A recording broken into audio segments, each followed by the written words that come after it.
अस्सलाम वालेकुम। 26 न्यूज़ के साथ मैं हूँ अरबा जावेद। नजर डालते हैं आज की हेडलाइंस पर। वज़ीर-ए-आज़म शहबाज शरीफ ने कहा कि इसराइली हमले ईरान की खुदमुख्तारी और सालमियत के खिलाफ खुली खिलाफ वर्जी है। वज़ीर-ए-आज़म शहबाज शरीफ और तुर्क सदर रजब तैयब एर्दोगान के दरमियान टेलीफोनिक राब्ता हुआ। दोनों रहनुमाओं ने खित्ते की सूरत हाल पर तशवीश का इजहार किया और इसराइल के ईरान पर जारियत की शदीद मज़म्मत की। दोनों रहनुमाओं ने फलस्तीनी अवाम के खिलाफ इसराइली जारियत की भी शदीद मज़म्मत की। वज़ीर-ए-आज़म शहबाज शरीफ ने कहा कि इसराइली हमले बैनुल-अक़वामी क़वानीन की खिलाफ वर्जी है और इसराइली इक़दामात आलमी अमन और इस्तेहकाम के लिए संगीन खतरा है। वज़ीर-ए-आज़म और तुर्क सदर ने अपील की कि अक़वाम मुत्तहिदा और आलमी बरादरी इसराइली इक़दामात का फौरी नोटिस ले। शहबाज शरीफ ने कहा कि पाकिस्तान अक़वाम मुत्तहिदा, OIC समेत तमाम फोरम पर क़याम अमन के लिए किरदार अदा करता रहेगा और OIC वज़ीर ख़ारजा अजलास में पाकिस्तान की नुमाइंदगी नायब वज़ीर-ए-आज़म इसहाक़ डार करेंगे।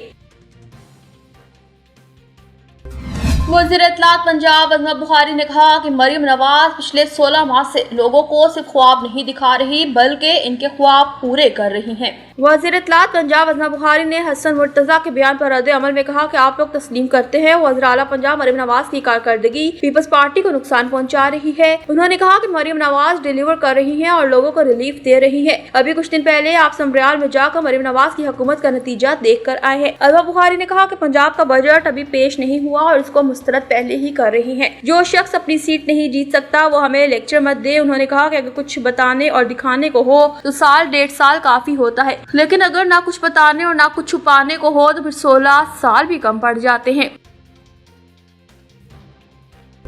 वफाकी वज़ीर इत्तलात अता तार ने कहा कि बाहर बैठे हमारे नादान दोस्त हमारे नहीं बल्कि मुल्क के खिलाफ बोल रहे हैं। वफाकी वज़ीर इत्तलात अता तार ने मीडिया से गुफ्तगू करते हुए कहा कि अक़वाम मुत्तहिदा की सिक्योरिटी काउंसिल अजलास में ईरान की जानिब से पाकिस्तान का शुक्रिया अदा किया गया और पाकिस्तान ने अक़वाम मुत्तहिदा की सिक्योरिटी काउंसिल में ईरान का दिफा किया। ईरान पर इसराइली हमलों की शदीद अल्फाज में मज़म्मत करते हैं। उन्होंने कहा कि पाकिस्तान अपने ईरानी भाइयों के साथ है और मुश्किल की इस घड़ी में ईरान के बहन भाइयों के साथ है। ईरान को अपने दिफा का हक हासिल है। और तार ने कहा कि दुनिया खित्ते में क़याम अमन के लिए पाकिस्तान के किरदार की तारीफ करती है। फलस्तीन के निहत्ते मुसलमानों को न कभी भुलाया है न भुलाएंगे और पाकिस्तान ने गजा के मुसलमानों पर जारी मुजालिम की हमेशा मजम्मत की। उन्होंने कहा कि फलस्तीनी काज हमारे दिलों के करीब है और पाकिस्तान ने हर आलमी फोरम पर फलस्तीनी बहन भाइयों के लिए आवाज उठाई है। वफाकी वज़ीर इत्तलात ने कहा कि बाहर बैठे हमारे नादान दोस्त हमारे खिलाफ नहीं बल्कि मुल्क के खिलाफ बोल रहे हैं। एक मेंबर ने इसराइल के हक में तकरीर की, क्या इसके खिलाफ कोई कार्रवाई की गई? बजट सेशन के दौरान अपोजिशन लीडर ने इतना जोर से एहतजाज किया कि ऑडियो सिस्टम खराब हो गया। उन्होंने कहा कि शर्म की बात है, अपोजिशन लीडर डेस्क बजाने के लिए टेप लगाकर दस्तावेज लाए। इस बजट में पहली बार माफिया को टारगेट किया गया।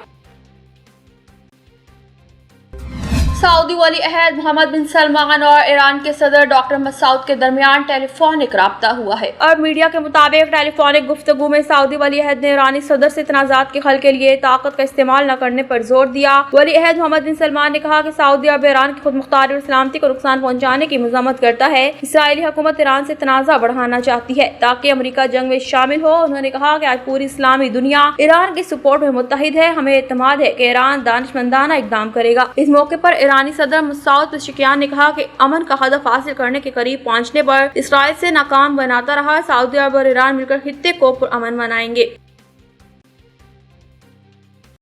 न्यूज़ स्टूडियो से फिल वक्त तक के लिए इतना ही। मजीद खबरों और अपडेट्स के लिए देखते रहिए 26 न्यूज़।